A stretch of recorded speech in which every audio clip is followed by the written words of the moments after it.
Man, she looks really good. This is gonna be a fun one to... Motherfucker!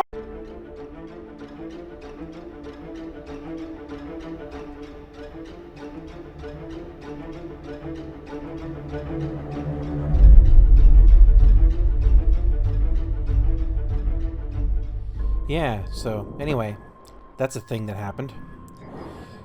Alright, well, let's go ahead and get this wing back on the ship and then go ahead and take it for a tour.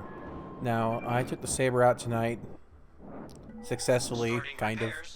I see here they've managed to put police actually around the repair stations now, which is good. But one thing I did not notice, after that guy rammed me at the station, I did not really pay attention to the fact that, well, as you can see in the corner there, I am a wanted man now, because apparently being broadsided by a freelancer is a crime in the UEE. So, that's a thing that happened, and that's something I learned today. Anyway, so I take a trip over to Comaray. I want to go ahead and get some combat and see how the ship handles. And, well, instantly the police turn and start shooting at me. And I didn't know what was going on. I didn't realize it until a second later. Sigh.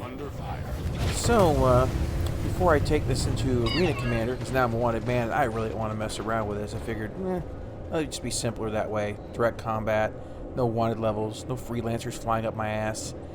I had an interesting little experience here earlier before I got into the ship. I want to show you real quick. Since I was talking about physicalized EVA in the podcast with Lightning Dragon the other day, this guy was stuck, like, I don't know, he wasn't stuck in the floor, but he was like EVAing or floating, and as I kept running up to him, and I would kick him like a tether ball, and he would just bounce all over the room, and it would have some weird effects on my character, but this is just really weird. It's obviously a bug they have to work out, but yeah, there you go.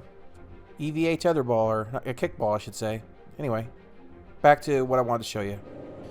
Well, before I get directly into combat, I do want to show you where the missiles are kept underneath the bay here. And when you turn on these doors or when you lock a missile, these actually open up, and the bay is right underneath there on the belly. And that's pretty sleek. I like that. Now, if they could just apply that to the old Vanguard, and I'd be a much happier camper. And the guns in the front, they seem to kind of pull back on in a little bit, and then they kind of jut right back out. I did switch them out for size 3s. I went solid fixed because, hey, joystick user, right? So, yeah, the ones in the wings, they don't look like they pull in yet, or maybe I just didn't see that because I could see the ones in the cockpit very apparently, because when they pop out, they're like right beside your head. So, very, very easy to see. Didn't have a lot of success in Vandal Swarm. A little bit of the fault of the Sabre, and a little bit of fault of the AI. The AI kept kind of flying through the border. The first round of Vandal Swarm, one of my AI teammates literally flew off the map, and the other one followed shortly afterwards. And some of the AI components would do that as well. So I'm going to kind of shave the footage down here a little bit, but the ship handles really well. It took me a few minutes to get used to its snappiness, because it is a more maneuverable fighter than, say, the Hornet or the Glaive I've been flying for the last couple weeks. And you get used to flying a certain thing at a certain speed, and then you jump into something else, and you got to relearn your hand on it. But I like the way it handles. I think it's very smooth. There is one problem, and it's clearly a bug. Every time I got hit, the first time I got hit, every time, the engines would die. I would look around at the ship, there'd be no damage, or there'd be some sort of scarring, which was weird because my shields never even dipped. And the engines would just, I was on maneuvering thrusters only.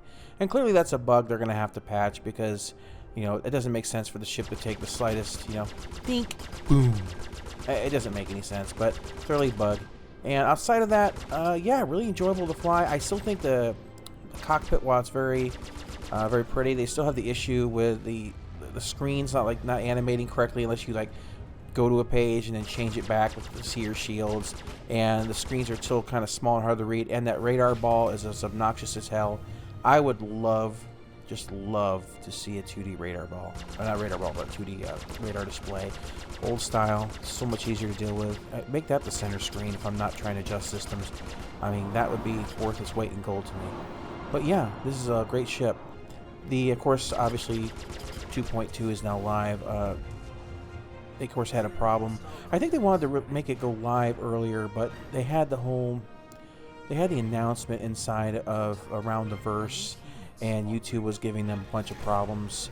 And I remember Sandy had posted up on Twitter. She said that they had to refilm a segment of Around the Verse for an announcement about 2.2. So I kind of thought that they would probably be saying it was going to go live, but I wasn't sure if it was actually going to come out because of all the problems they were having. Disco Lando had posted up. They had done multiple renders. They had tried to they would put it up and YouTube wouldn't accept the format right, and then they had a whole fair use issue pop up from all their material. That's like, it's ours, we own it. But YouTube's been wonky. Anyone here knows that. There's a whole fair use issue going on with that.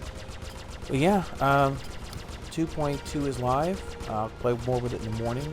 But the Sabre, I'm very happy with it. It needs a little bit of patching, obviously, but it handles nice. I'm really looking forward to it. This is probably going to be my primary fighter, at least until the Xeon Scout comes out officially. I mean, to fly. But yeah, get your hands on it, guys. Get on out there. Try some new things. Stop hitting me with your freelancers. And watch out for pirates. They're alive now. Alright. This is Jarus. I'll catch you next time, guys.